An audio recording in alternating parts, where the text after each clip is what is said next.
오늘은 이스라엘의 초대왕 여로보암에 대해서 우리가 말씀을 나눕니다. 오늘날도 그렇고 예전에도 지혜가 있는 사람이 세상에서 성공하고 출세를 했습니다. 옛날에 과거 시험을 보려면 사서삼경을 외울 수 있는 정도가 돼야 장원한다고 그랬어요. 책을 다 외우는 거죠. 머리가 있어야죠. 그래야 과거 시험에 급제하고 출세하죠. 그러나 그것만으로 오늘날 모든 사람이 성공하지 못한다고 합니다. 왜냐하면 머리가 좋은 사람이 여러 자리에 올라갔다. 그 감정의 조절을 잘 못함으로 말미암아 순식간에 자리에서 쫓겨나고 파탄에 이른 경우가 있기 때문에 감성지수가 성공의 중요한 요소가 된다고 얘기해서 사람이 마음에 감정의 기복이 없고 잘 다스릴 수 있는 안정성과 평안함이 있어야죠. 그러나 그것보다 더 중요한 요소가 있습니다. 그것은 영성지수입니다. 하나님을 경외하는 것이 그 사람의 최후 승리를 이끌어가고 최종 승리를 가져옵니다. 여로보암은 일단 감정지수는 잘 파악할 수 없으니까 지성지수는 상당히 탁월한 것 같습니다. 여로보암이 똑똑했기 때문에 솔로몬의 치하에서 부역 감독관으로 일을 하면서 백성들의 마음을 많이 사로잡았고 또 하나님께서 그에게 기름을 부으사 선지자 아히야를 통해서 이스라엘의 10지파를 그에게 준다는 복을 주셨어요. 여로보암은 자기가 이와 같이 선지자의 지명을 받는 사실이 솔로몬에게 알려져서 생명의 위협을 받자 애굽으로 망명을 했습니다. 애굽은 그 당시 1000년기 기원전 1000년기에는 별로 대단한 나라가 아닙니다. 그러나 어쨌든 국가의 크기로 보면 엄청난 크기의 나라죠. 솔로몬과 다윗의 제국 시절에는 메소포타미아에도 제국이 약하고 이집트도 약한 시절이었습니다. 그래서 이 이스라엘의 북쪽과 남쪽의 두 큰 나라들이 이렇다 할 강대함이 없었어요. 그래서 다윗과 솔로몬 제국이 팽창할 수 있었습니다. 그렇지만 어쨌든 애굽은 거대한 나라죠. 그 거대한 나라에서 여로보암이 망명해서 정치적인 망명을 하고 그 안에서 공부를 하는 것입니다. 그 당시 다양한 그런 문물과 커다란 애굽의 나라에서 여러 가지를 지혜와 능력을 습득했을 것입니다. 그러므로 여로보암은 원래 능력 있는 사람이었는데 애굽 유학까지, 그건 본의 아니게 뭐 유학은 아닙니다만 어쨌든 정치적 만명으로 견문을 넓힐 수 있는 기회를 갖고 솔로몬이 죽은 후에 이스라엘에 돌아왔어요. 그러니까 여로보암만큼 똑똑한 사람이 사실 별로 없는 것이죠. 그거에 반해서 르호보암은 상대적으로 약간 부족한 사람입니다. 솔로몬 밑에서 평안하게 잘 성장했고 나라가 어려울 때 분열의 위기에 있을 때 지혜로운 판단력을 갖고 대처를 했으면 나라가 쪼개지지 않았을 텐데 르호보암에게 지혜가 없었어요. 자기와 같이 자라난 젊은 세대의 그런 말을 듣고 내가 더 강압적으로 지금 한 걸음 물러나면 또 요구하고 또 요구해서 나라 다스리기가 어려워질지 모른다. 아마 그런 젊은이들의 건의를 받아들인 것 같습니다. 그래서 르호보암은 보다 강력하게 밀고 나가다가 우리가 다윗 집하고 무슨 상관이 있느냐 해서 10지파가 떨어져 나갔습니다. 그리고 그 10지파는 명철하고 똑똑하고 여러 가지 견문이 넓은 여로보암을 왕을 세웠어요. 그 여로보암의 탁월성은 그 통치 내역을 살펴볼 때 우리가 그 재주를 파악할 수 있습니다. 북이스라엘 10지파가 르호보암에게 요구한 것은 세금을 많이 거두지 말고 일 많이 시키지 말라, 강제 노역하지 말라는 그 두 가지 조항입니다. 그런데 오늘 읽은 말씀을 보면 여로보암이 25절에 에브라임 산지에 세겜을 건축하고 거기서 살며 또 거기서 나가서 분위엘을 건축하고, 여로보암이 무슨 돈이 있어서 이같이 수도를, 이게 도읍지입니다. 수도를 건축하고 제1수도, 제2수도, 그래서 세겜 또 분위엘을, 제2수도가 분위엘입니다. 요단 건너편에 있는 야복강에 있는 그런 지명입니다. 그게 건축했어요. 성경은 이 여로보암의 통치 행정에 대해서 기록하지 않았습니다. 왜냐하면 인간적인 똑똑한 것이나 지혜와 탁월함을 굳이 그것을 성경에서 강조하고 가르칠 필요가 없어요. 성경은 성경책입니다. 성경은 그러니까 하나님에 대한 책이고 우리에게 믿음을 가르쳐준 책입니다. 여로보암이 믿음을 갖지 못하고 잘못된 종교정책을 함으로써 실패한 것을 상세히 기록했고, 오늘 읽은 말씀은 분위엘을 건축했다는 그 짤막한 그 규절, 한 절이죠. 한 절만 있고 그 다음 26절부터 33절까지는 자기 스스로 종교정책을 제정함으로 말미암아 파탄에 이르는 그 사실을 우리가 읽은 것입니다. 그런데 그 1절에서 생각하면 이 여로보암이 분명히 우리가 앞의 그런 성경 내용을 통해서 짐작할 수 있는 것입니다. 세금 많이 안 걷었을 것입니다. 왜냐하면 그것이 르호보암을 배척한 사유가 됐는데 여로보암이 세금을 거둘 수가 없죠. 세금 거의 안 걷었습니다. 그리고 일 시키는 사람들도 다 평안히 자기 생업에 종사하도록 보장해주고 자유를 주었을 것입니다. 그런데 세겜을 어떻게 건축합니까? 그러니까 능력 있는 사람이죠. 수완 있는 사람. 분위엘에 또 건축했어요. 어디서 물자를 확보했는지 그건 알 수가 없어요. 더군다나 물려내려온 유산의, 그러니까 이스라엘의 대국시대의 모든 유산은 르호보암이 그걸 물려 이어받았습니다. 그렇기 때문에 특별히 국제적인 그런 모든 것으로 물려받은 것은 거의 없다고 할 수 있습니다.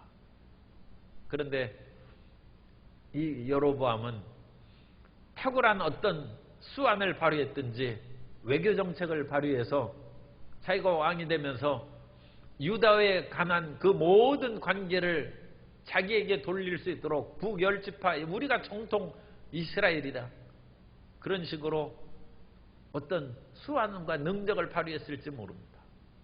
그런 것을 성경은 말씀하고 있지 않습니다만 여로보암은 성을, 도읍지를 건축한 것을 통해서 우리는 그 능력을 알 수 있습니다. 그리고 이 뒤에 가면 또 건축했다는 말은 없었는데 디르사를 또 건축했어요. 세 번째 수도입니다. 그럼 이 수도가 왜 이렇게 많이 건축했느냐? 르호보암 5년에, 르호보암 5년은 곧 여로보암 거의 5년이나 마찬가지입니다.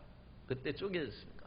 르호보암이 여로보암보다 조금 앞서서 왕이 되었겠죠. 그러나 뭐 여로보암 5년이나 르호보암 5년이나 마찬가지로 그렇게 생각할 수 있습니다. 그 르호보암 5년에 애굽의 시삭이 침략했습니다. 그러니까 세겜에서 수도를 건축해서 몇 년 지났을 때 애굽에서 침략이 들어오자 아마 요단강 건너편 분위엘로 옮겼지 않았을까 그렇게 생각합니다. 그렇게 하고 나서 시삭이 물러간 후에는 이 분위엘은 요단강 건너편에 있기 때문에 나라를 다스리기가 어렵죠. 그러니까 다시 요단강을 건너서 가나안 땅, 그러니까 젖과 꿀이 있는 원래의 땅으로 돌아왔는데 이번엔 세겜으로 들어온 것이 아니라, 세겜은 교통의 요직이긴 합니다만 교통이 너무 발달돼 있으면 방비하기가 어렵습니다. 그러니까 좀 언덕에 있는 디르사로 옮겼어요. 이 디르사라는 것은 즐거움이란 뜻입니다. 참으로 기쁘고 즐거운 그런 성읍을 건설했어요. 그리고 이 디르사가 왕궁이 있었던 것을 알 수 있는 것은 열왕기상 14장 17절에 보면 여로보암의 아내가 일어나 디르사로 돌아가서 집 문지방에 이를 때 그 아이가 죽은지라. 여로보암의 아내는 왕비입니다. 이 왕비가 왕자가 죽었어요. 그런데 어디로 돌아갔느냐? 세겜으로 돌아간 것도 아니고 분이엘로 돌아간 것도 아니고 디르사로 돌아갔다고 했으므로 이 여로보암의 그 아이가 죽을 그 당시에는 이미 세 번째 수도인 디르사로 천도한 그런 상황을 우리가 알 수 있습니다.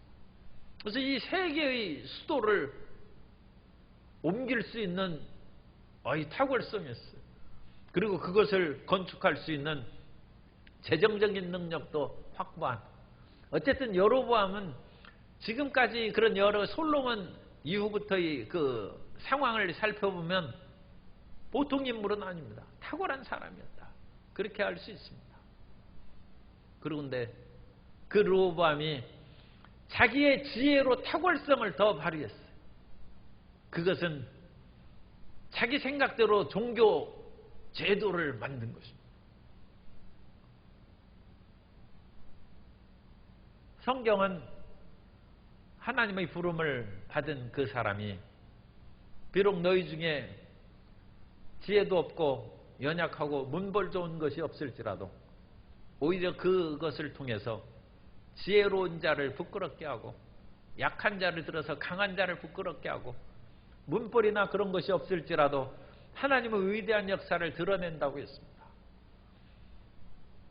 사람이 약하다고 좋은 그 말은 아닙니다. 우리가 얼마든지 더 지혜롭고 강하고 능력 있게 문벌도 좋은 곳에서 가문도 좋은 사람이 하나님을 섬기는 것이 그 좋은 것입니다. 그런데 그거보다 더 중요한 것이 있어요.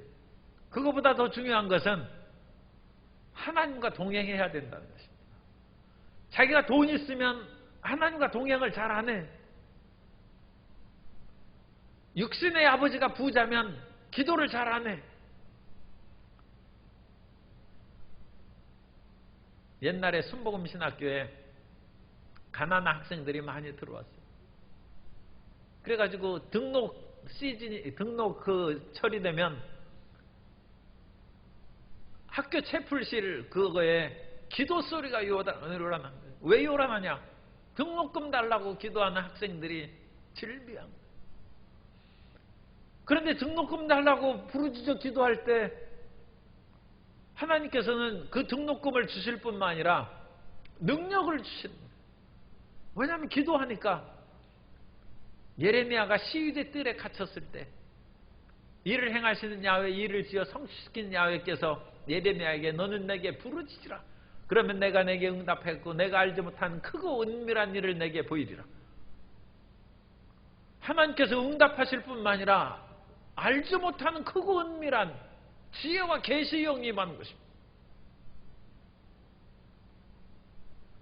그런데 부잣집 아들로 순복음신학교에 들어온 사람은 등록금 때문에 기도할 필요가 없죠.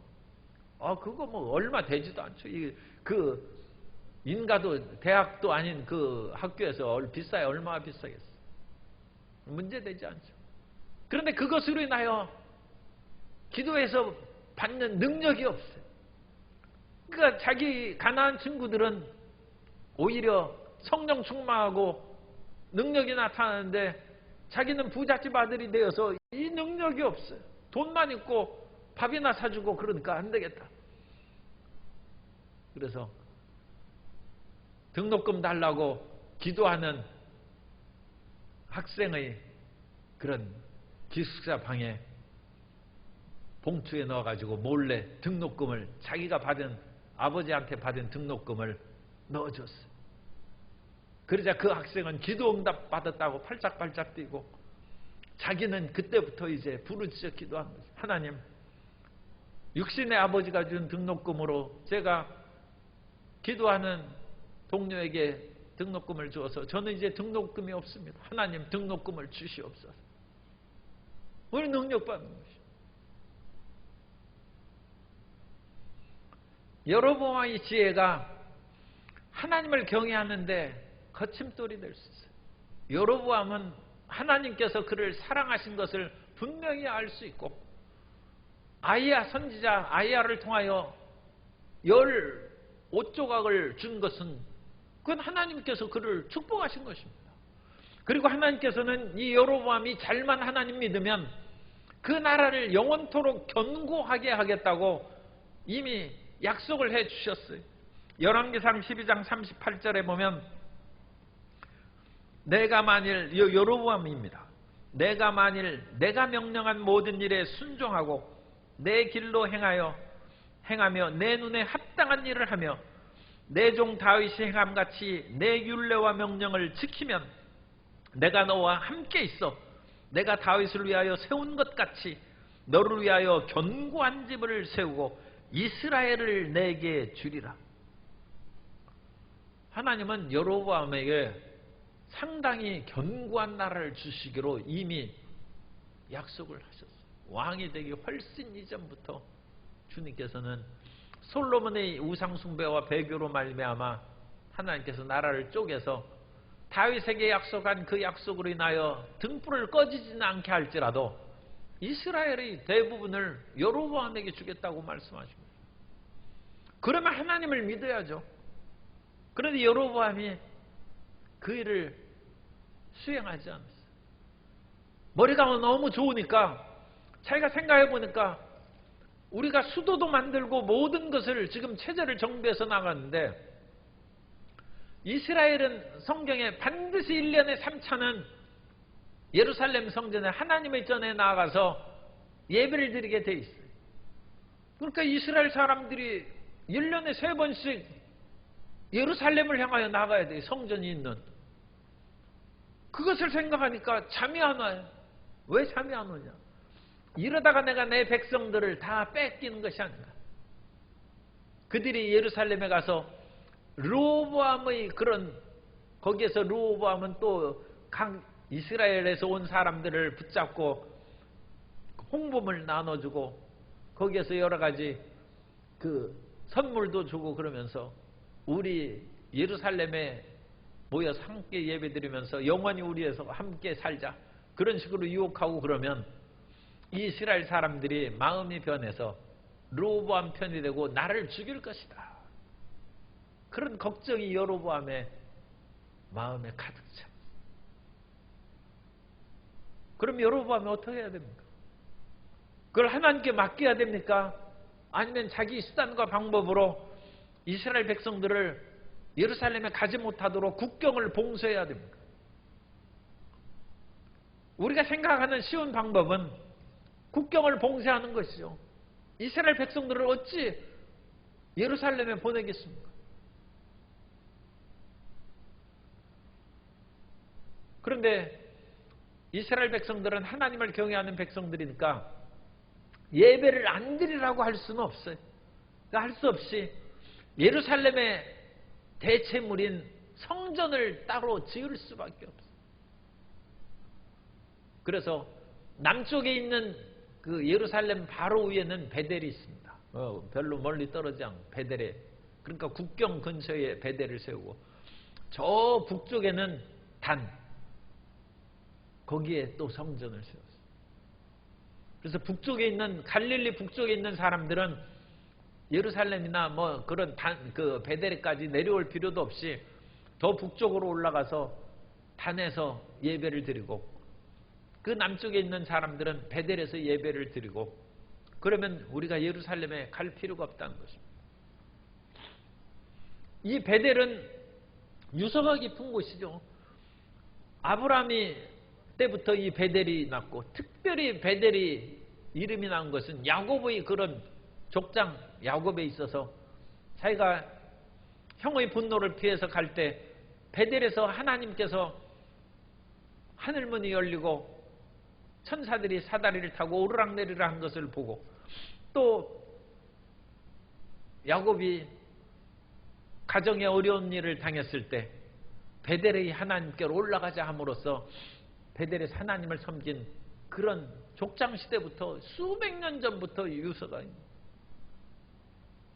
그러니까 거기에다가 하나님을 예배드리는 것은 이스라엘 백성들에게 상당히 호응받을 수 있고 기뻐하는 그런 일입니다. 또한 단은 우리가 사사기에 보면 모세의 손자가 단 그 지역에 제단을 쌓고 거기에서 제사장으로 있었다는 것이 사사기에 나와 있어요. 그러니까 이미 사사시대부터 유래가, 사사시대 이전부터 굉장히 유래가 있는 그런 지역이죠.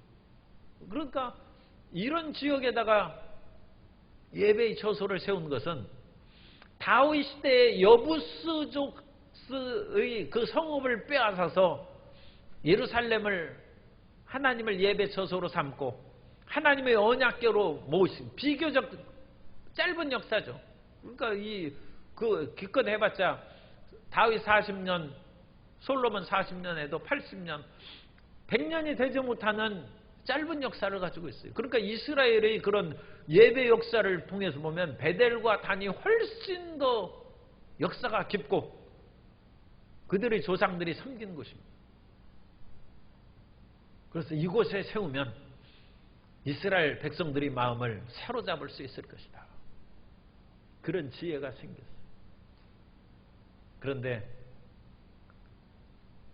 그것까지는 또 어느 정도 좀 융통성 있게 생각할 수 있을지 몰라도, 아니 그곳에서 예배를 드리려면 언약궤가 있어야죠. 하나님은 그룹 위에 좌정하신 그 하나님인데 거기에 언약궤 위에 그룹을 만들고 거기에서 이제 하나님이 임재하시는 지성소가 있는데 하나님의 임재의 상징을 만들어야 되겠다 생각을 했어요. 그래서 하나님의 임재를 상징하는 것을, 언약궤는 예루살렘 성전에 있으니까 그것을 대치물로, 여러분 하나님의 임재의 상징이 뭡니까? 우리는 오늘날 십자가를 이렇게 걸어놓고 하나님의 임재를 상징하는 것이죠. 그래서 교회마다 십자가를 이렇게 걸어놓는 거예요. 예수님께서 우리를 위하여 십자가에 못 박혀 죽으심으로 십자가를 통해 우리가 죄사함을 받고 하나님의 자녀가 된 은혜를 입었으니까 이 십자가가 옛날 사형수의 형틀이었습니다만 그것은 이제 하나님의 사랑의 역사를 나타내고 주의 놀라운 구원을 베푸는 그런 상징이 된 것이죠. 그러면 여로보암이 그 당시 하나님의 임재를 상징하는 것으로 고안하는 것이 무엇이겠습니까? 그것이 금송아지예요. 우리는 송아지를 생각하면 그것이 하나님의 임재하고 무슨 상관이 있겠는가 그렇게 생각하는데, 소는 능력의 상징이고 또 에스겔에 본 환상 중에 보면 그룹의 그런 그 모습이 소와 사자와 독수리와 사람의 그런 형상을 갖고 있어요. 그래서 이 소가 그런 어떤 상징을 하는데 전혀 비성경적인 것은 아닙니다. 뿐만 아니라 아론이 출애굽기에 보면 모세가 하나님의 계명을 받으러 산에 올라가서 내려오지를 않아요. 그러니까 백성들이 우리가 하나님을 예배해야 되고 지금 마음에 예배드리지 못하니까 불안하겠다. 마치 모세가 있어서 대면 예배를 드릴 수 있는 것처럼 모세는 이제 하나님의 임재를 상징해서 하나님의 말씀을 듣고 나타나니까 모세가 있으면 하나님이 우리와 함께 계신다는 것을 이스라엘 백성들이 믿을 수 있었어요. 그런데 모세가 기도하러 가서 40일 동안 나타나지 않으니까 40일 동안 예배를 못 드렸어요. 그러니까 이 이스라엘 백성들이 우리 이래가지고는 이 광야에서 어찌 살란 말이냐. 마음이 불안하고 초조하니까 아론 보고 얘기했어요. 우리를 예배할 수 있도록 좀 방법을 강구해라. 그래서 아론이 기껏 생각한 것이 금송아지 만든 거예요. 그리고 금송아지 보고 뭐라고 얘기했느냐. 우리를 애굽에서 이끌어낸 야훼라고 했습니다. 그러니까 금송아지는 그 당시에 단순한 우상은 아니고 하나님을 상징하는 거예요. 하나님을 상징. 그러니까 하나님을 상징하는 대체물로 송아지를 만든 것입니다. 그래서 이스라엘 백성들이 그 앞에서 제사를 드리고 춤추고 떠들고 그럴 때 이제 모세가 내려와서 이게 무슨 망령된 짓이냐 하고 그들을 책망한 것이 있습니다만, 이스라엘의 이런 심성에 그 소가 나타나는 그런 것들은 가나안이나 애굽에서 상당히 신적인 존재로 나타나는 것은 많이 있습니다만, 어쨌든 이스라엘에서는 형상을 만들고 그것을 하나님으로 숭배하는 것은 절대 금지이기 때문에 그런 거에 대한 이스라엘의 어떤 깊은 마음속에 하나님에 대한 대치물로 된 그런 전통이 있었다든지 그런 얘기는 성경에 언급이 없어요.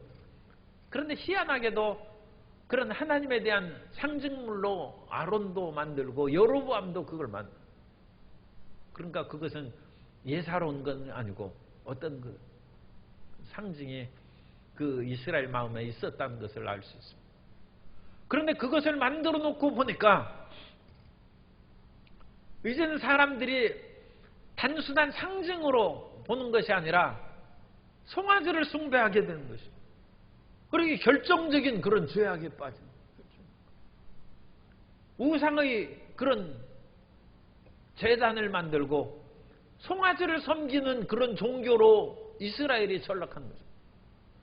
사실 이스라엘이 여로보암이 처음 그것을 만들었을 때는 송아지를 직접 숭배하는 것은 아니라고 생각할 수 있습니다. 왜냐하면 훨씬 후되기는 합니다만 엘리야가 나타나서 아합 시절에도 베델과 단에서 제사를 드렸어요. 여전히 그 남북왕국이 대입되어 있습니다. 그런데 엘리야가 활동한 그 모든 활동을 보면 베델과 단에 대한 비판의, 너희가 어찌 베델에서 제사를 드리고 단에서 하나님을 예배하느냐, 그런 식으로 책망한 말씀이 성경에 없습니다. 엘리야 시대 또 분명히 베델과 단이 존재했었는데 그거에 대한 책망의 말이 없어요. 그렇다면 그 당시까지만 해도 그것의 송아지는 송아지 자체를 섬기는 것이 아니라 단순히 하나님을 상징하는 그것으로 여겼을 것으로 생각합니다. 그런데 그 이후에 한 100년쯤 지나서 호세아서에 보면 너희가 송아지에 입 맞춘다고 했어요. 그래서 그 당시에는 호세아서에 보면 완전한 우상 숭배로 전락한 것을 우리가 확인할 수 있어요. 그래서 이 역사적인 그 모든 성경의 단계를 살펴보면 여로보암이 처음 만들 때에는 그런 심각한 우상 숭배의 모습은 나타나지 않은 것으로 볼 수 있습니다. 그런데 결국은 그것은 모든 백성들을 미혹하는 길로 이끌어갔기 때문에 그것이 죄악의 시작이 됩니다. 뿐만 아니라 오늘날 그 여러 그 가나안 지역과 북쪽의 그런 시리아 지역에서 발굴된 그것을 보면 바알 신도, 그 바알은 이스라엘이 그 아주 그 유혹을 받고 배격한 신 아닙니까? 그런데 이 바알이 소 위에 타고 있는 그런 조각품이 발굴됐어요. 그러니까 그 당시 고대 세계에 소는 신들의 발등상이에요. 그러니까 신들이 어디 서 있는데 신들은 그냥 땅 위에 서 있을 수는 없지 않습니까? 그래서 우리는 이런 그 제단을 높이 해가지고 사실 그렇게 어떤 그 하나님이 그 위에 그 어미한 존재로 계신 것처럼 그렇게 이제 상징하는데, 고대 세계에서는 그 단을 짐승을 그 만들고 그 짐승 위에 계신 것으로, 그래서 그것이 그룹의 그런 것도 될 수 있고 소를 가지고 그렇게 표현할 수도 있어요. 그런데 여로보암이 소를 만들고 그것을 하나님이라고 얘기한 것이나 가나안의 바알을 섬기는 사람들이 바알 신이 소 위에 있으니까 소를 보면 이스라엘의 그런 내부에는 가나안의 여러 잡족들을 다 죽이지 않고 그 속에 들어왔어요. 그러니까 그 사람들은 그것을 보고 바알신을 섬기는 거예요. 그래서 여로보암은 이 두 번째 잘못, 송아지를 가지고 하나님을 대체하려는 그 자체도 잘못이지만, 두 번째는 그것을 보고 바알을 예배하는 종교 혼합주의를 만들었다. 그런데 여로보암은 그것을 오늘날에는 종교 혼합주의라고 비판합니다만, 여로보암이 그 당시에는 탁월한 아이디어라고 또 생각했을지 몰라요. 왜냐하면 송아지를 만들어 놓고 그것을 이스라엘 백성들은 하나님으로 섬기고, 비이스라엘, 그러니까 가나안 주민들은 그것을 바알로 섬김으로써 자기 그 영토 내에 있는 이스라엘과 가나안 주민들을 한꺼번에 종교로 통합시키는 놀라운 아이디어라고 생각했을지 모릅니다. 그런데 여로보암의 이와 같은 지혜로움은 성경에 의해서 분명히 정죄된 것입니다. 사람이 아무리 지혜롭게 온갖 것들을 만들어내고 거기에 대한 그런 적절한 해석을 붙인다 할지라도 그것을 옳고 그름을 판별하는 기준은 성경입니다. 하나님의 말씀이고, 보다 구체적으로 얘기하면 계명입니다. 하나님의 계명에 어긋나는 것은 우리가 아무리 변명을 많이 하고 그거에 대한 해명을 붙인다 할지라도 그것은 잘못된 것입니다. 왜냐하면 출애굽기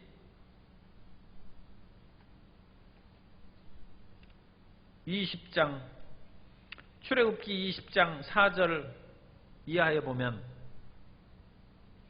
너를 위하여 새긴 우상을 만들지 말고 또 위로 하늘에 있는 것이나 아래로 땅에 있는 것이나 땅 아래 물속에 있는 것의 어떤 형상도 만들지 말며 그것들에게 절하지 말며 그것들을 섬기지 말라. 나 내 하나님 야훼는 질투하는 하나님인즉 나를 미워하는 자의 죄를 갚되 아버지로부터 아들에게로 3세대까지 이르게 하거니와. 여로보암에 대한 어떤 좋은 그런 해명이나, 여로보암 당시에는 그것이 우상이 아니었고 하나님의 발등상이었다. 그러니까 하나님이 그 위에 계신 상징물에 불과했다.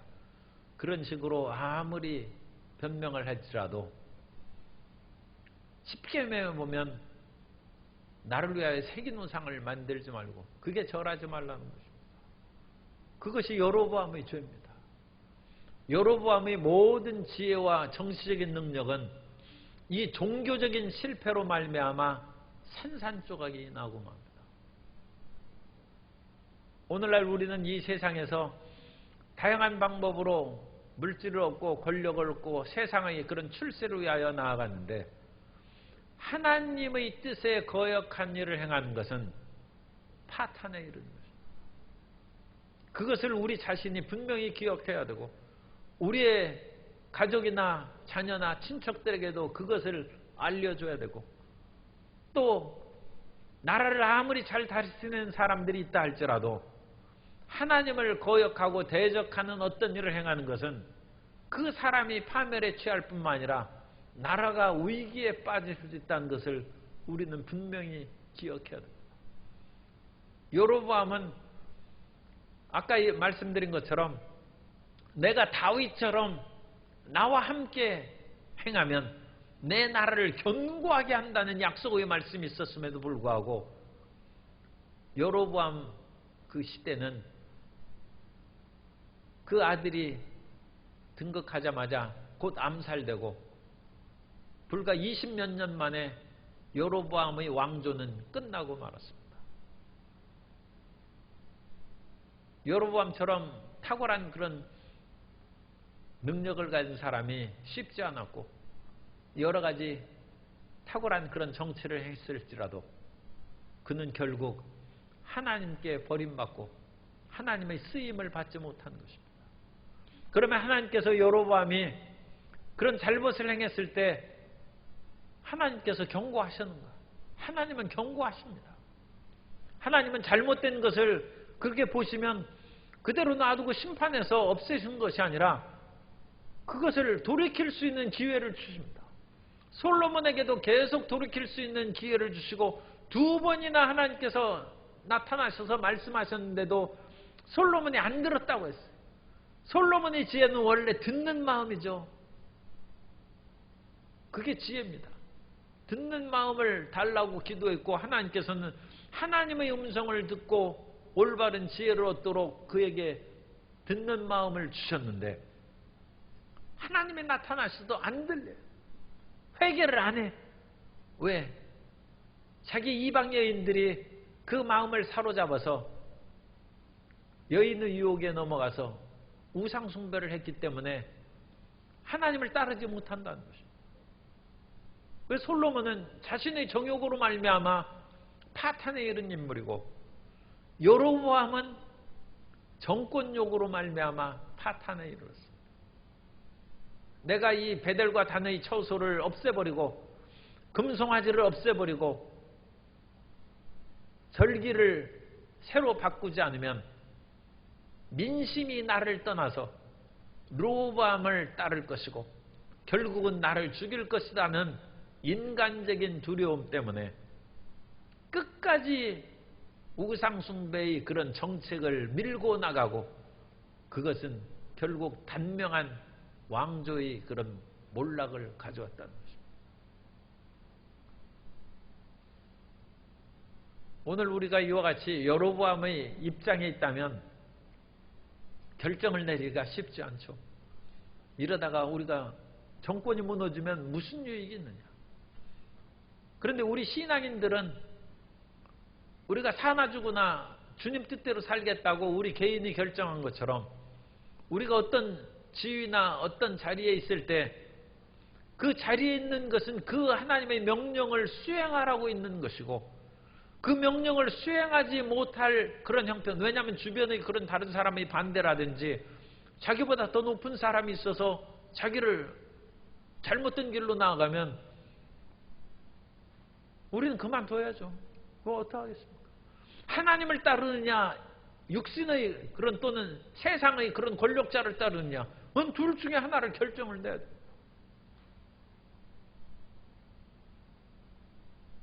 그런 결정을 내리지 않고 하나님도 절반 믿고 세상의 눈에 보이는 권력자를 따라가는 것으로 하면 양다리 걸치는 작전이죠.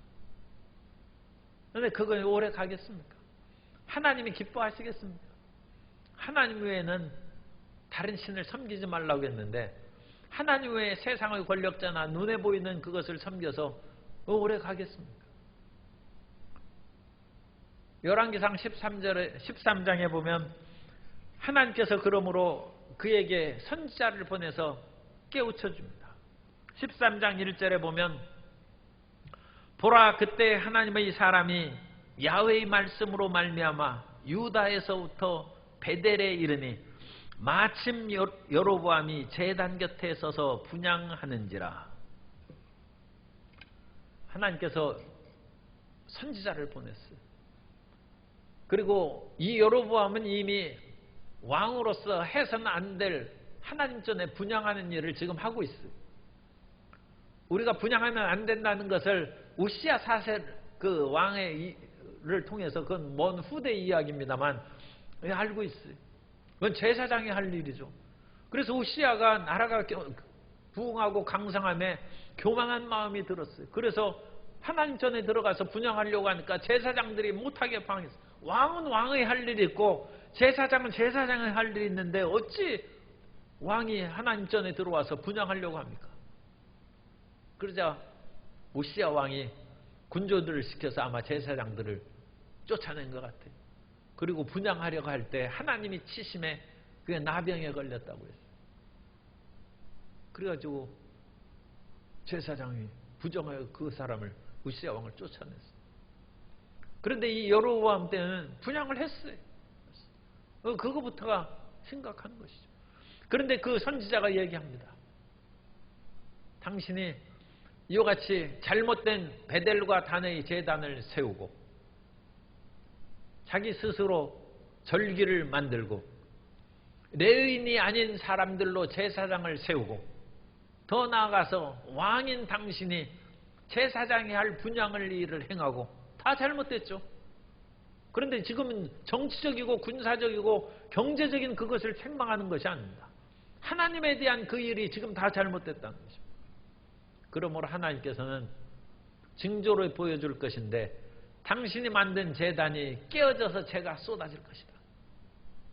그렇게 예언을 했어요. 그러자 여로보암이 화가 났어요. 화가 나가지고 저 붙잡으라고 손을 내미는 그 순간에 손이 말랐어요. 그런데 여로보암은 선지자의 지명을 받고 왕이 된 사람이니까 이 하나님에 대한 것을 알고 있는 거예요. 그래가지고 손이 마르자마자 그 선지자 보고 나에게 하나님께 기도해서 내 손 고쳐달라고 해요. 그리고 고쳐줬어요. 그 선지자 기도해서 손이 다시 풀렸어요. 여로보암이 하나님의 능력을 아는 사람. 그런데도 제단을 허물어버리지 않았어요. 왜? 그거 제단을 없애버리면 내가 이름만 호스아비 왕이 되고 백성들이 르호보암에게로 돌아갈 것이 아닌가. 그러나 하나님과 동행하고 하나님만 믿으면 하나님이 지켜주신다. 그런데 백성들이 예루살렘을 향해서 절기마다 내려가는 것을 보면 여로보암이 속이 뒤집어지겠죠. 이러다가 백성들 뺏기는 거예요. 그러나 왕이 된 것도 하나님이 세우시는 것이고 자기가 뺏기는 것도 하나님이 하시는 것이니 그걸 믿어야죠. 그런데 그것을 믿기에는 참 배짱이 있어야 되고 철저한 하나님에 대한 신앙이 있어야 되는데 여로보암이 그만큼 믿음이 없어요. 그런데 다윗은 믿음이 있어요. 왜? 사울 왕만 죽이면 자기가 왕이 되는 거예요. 그리고 하나님께서 기회를 주셨어요. 사울이 2번이나 자기 손에 누워있도록 해가지고 그냥 손만 들면 사울을 손쉽게 해칠 수 있는 그런 상황이 있었어요. 그런데 다윗은 안 했습니다. 왜냐하면 하나님이 나를 세우시면 하나님께서 사울을 제거하시고 나를 세워주실 것이다. 다윗은 하나님을 믿어요. 그래서 하나님이 다윗을 세우신 것이고 사울은 블레셋의 손에 넘어가게 한 것입니다. 만일 사울을 다윗이 죽였다면 그 후에도 베냐민 지파 사람 시므이가 저주를 했지 않습니까? 사울 집안에 피를 흘린 자여 내가 그와 같이 죄를 지었으니까 압살롬 내 아들이 너를 구테타 일으켜서 죽이려고 하잖아. 그것은 다윗이 하지도 않는 그런 일을 그렇게 억울하게 말하면서 저주했는데 정말로 다윗이 사울 죽였으면 어떡할 뻔했어요. 근데 다윗은 끝까지 하나님을 의지하는 믿음이 있는 사람이고 여로보암은 그 믿음이 없어요. 그런데 이 선지자 얘기가 13장에 굉장히 길게 나옵니다. 왜 길게 나오느냐? 이것은 분명히 하나님의 뜻이라는 것을 모든 사람에게 가르쳐주기 위해서 그렇습니다. 그래서 그 선지자가 그와 같이 기적을 일으킨 것이죠. 여로보암의 손이 마른 자가 되었다가 다시 펴지고 제단이 쪼개져서 그 위에 번제물을 드리던 그런 재가 흐트러졌습니다. 그리고 나서 그 무명의 선지 이름을 밝히지 않았어요. 그 선지자가 난 이제 이 땅에서는 지금 떡도 물도 마시지 아니하고 왔던 길로도 가지 아니하고 다른 길로 가라고 하나님께서 말씀하셨다. 그 말씀을 나는 지켜서 떡도 물도 마시지 않고 내가 오던 길이 아닌 다른 길로 가노라. 그래가지고 막 가고 있어요. 그랬더니 베델에 있는 어떤 나이든 늙은 선지자가 있었어요. 이스라엘에도 선지자가 없을 수가 없죠. 선지자 아이야도 이스라엘에 있는 선지자였습니다. 그런데 그 선지자가 그 유다에서 온 선지자를 이제 사람을 보내서 불렀어요. 부르면서 하나님께서 내게 말씀하시기를 너는 이 선지자 집에서 떡도 물도 마시고 잠시 쉬었다 가라고 하는 그 말씀을 주셨다. 그래가지고 그 선지자를 불렀어요. 그래가지고 그 선지자가 그 집에 가서 그게 거짓말하는 것인데 떡도 물도 마시고 얼마나 배고프고 피곤했겠어요. 그래가지고 이제 하나님께서 말씀이 들려왔어요. 내가 너에게 말한 떡도 물도 마시지 말고 오던 길로 가지도 말라고 했는데 그 말을 어기고 떡과 물을 마셨은즉 너는 평안히 내 묘실로 돌아가지 못할 것이다. 하나님은 한 번 말씀하신 것을 안 바꿉니다. 만일 자기가 어떤 계시를 받았는데 다른 사람을 통해서 하나님이 그거 취소하시고 나에게 말씀하시기를 떡과 물도 마셔도 괜찮다고 그렇게 했다. 절대로 믿으면 안 돼. 그거 속아 넘어가가지고 이 선지자는 길을 가다가 사자가 와서 물어 죽였어요. 왜냐하면 하나님의 말씀을 어긴 선지자이기 때문에. 하나님께서 이와 같이 그 선지자를 즉각적으로 심판하신 것은 여로보암의 제단이 무너지고 그의 모든 종교 정책을 하나님께서 심히 미워하시고 심판하신다는 것을 지금 선지자가 선포했지 않습니까? 그 말씀이 확실한 것을 나타내기 위해서 떡도 물도 마시지 말라고 했는데 그것을 어긴 선지자가 사자한테 죽고 말았어요.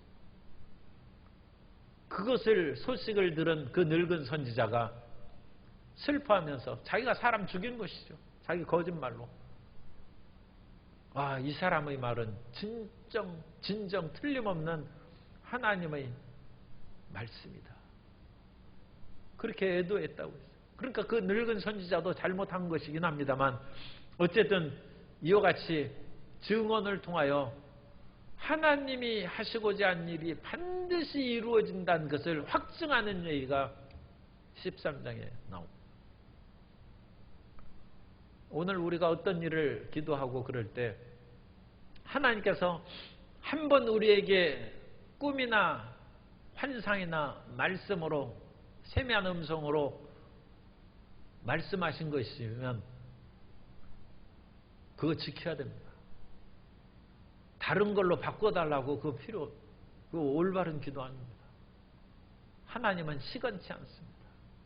하나님의 말씀으로 천지가 창조됐어요. 빛이 있으라며 빛이 있었어요.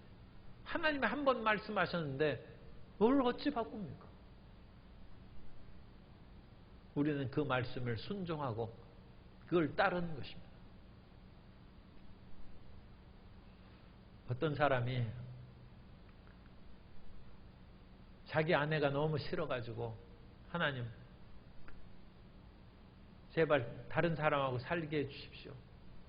그러다 보니까 그 사람이 찬양대에 이쁜 그런 어떤 사람이 있어서 저 사람이 내 진짜 올바른 갈빗된 줄 믿습니다. 그게 말이 되겠어요? 그게. 그런데 그렇게 자꾸 기도하니까 음성이 들려왔어요. 맞다. 내가 너 갈빗대 바꾸고 새 갈빗대로 채워줄 테니까 그렇게 살아라. 그래가지고 이혼하고 그 사람 살았어. 그래가지고 몇 년 살다 보니까 하나님 이전 갈빗대가 그게 올바른 갈빗대인 것으로 주님 저 용서하시고 이거 물려주십시오. 물려주겠어요. 그 인생 파탄이에요. 하나님은 우리에게 주신 계명과 그 말씀을 바꾸지 않습니다. 그래서 여로보암은 결국 파탄에 이르고 그 징조로 여로보암의 아들도 죽고 그 아들이 죽기 전에 자기에게 우호적인 선지자 아히야 자기 옷 10조각을 찢어가지고 자기에게 준 아히야 선지자를 찾아갔어요. 그러면서 그 아내 보고 왕비죠. 변장하고 가서 그 선지자에게 내 아이가 살아날 것인지 한번 물어보라고 했어요. 근데 하나님께서 아히야에게 미리 누가 온다고 얘기해 주셨어요. 하나님의 그 종들은 무슨 신통력이 있는 것이 아니라 하나님이 꿈이나 환상이나 말씀으로 들려주시면 그걸 알고 있는 것이고 선지자 엘리사도 하나님께서 그것을 알려주지 않으면 내가 이 여인이 왜 이와 같이 괴로워하는지 내가 모르겠다. 모르는 것이죠. 사람은 대단한 존재가 아니라 하나님의 위대하신 것입니다. 그래 아히야가 그거 알고 있어요. 그런데 왕비가 오자 여로보암의 아내여 왜 변장하고 오느냐? 내 아들이 죽을 것이다. 그리고 그 아들은 장사될 것이지만 장사 지내고 묘실에 들어가는 유일한 자손이 될 것이다. 왜냐하면 너희 집안은 파멸되기 때문이다. 여로보암이 믿지 않으면 망한다는 것을 예언했습니다. 그리고 그 예언대로 여로보암은 짧은 통치를 하고 파멸하고 말았습니다. 오늘 우리에게 어떤 크고 대단한 이 세상의 유혹이 다가온다 할지라도 하나님이 말씀을 안 하셨으면야 우리가 자유롭게 선택할 수 있죠. 일부러 고생을 선택할 필요가 뭐 있어요? 부귀영화를 선택하는 것이 그거 나쁜 것이 아닙니다. 그러나 하나님이 하지 말라고 했으면 마음의 애착과 유혹을 끊어버려야죠. 마음을 돌이키라는 것입니다. 돌이키고. 여로보암은 끝끝내 돌이키지 못했어요. 왜냐하면 왕에 대한 유혹과 그거에 대한 애착이 너무 강렬한, 왕자를 어찌 버리겠어요. 그죠?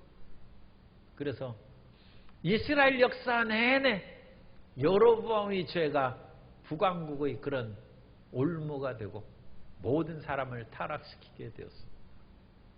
오늘 우리는 하나님의 뜻으로 돌아가고 우리가 비대면 예배로 그런 여러 가지 하나님을 찾고 예배하는 것들에서 잠시 멀어졌다 할지라도 다시 마음을 수습하고 하나님께 전심전력으로 돌아가고 우리 자신을 새롭게 하고 우리의 가정을 새롭게 하고 이 나라와 모든 백성들이 하나님께 돌아오는 위대한 역사가 이루어지게 해달라고 기도하고 부르짖어야 될 줄로 믿습니다.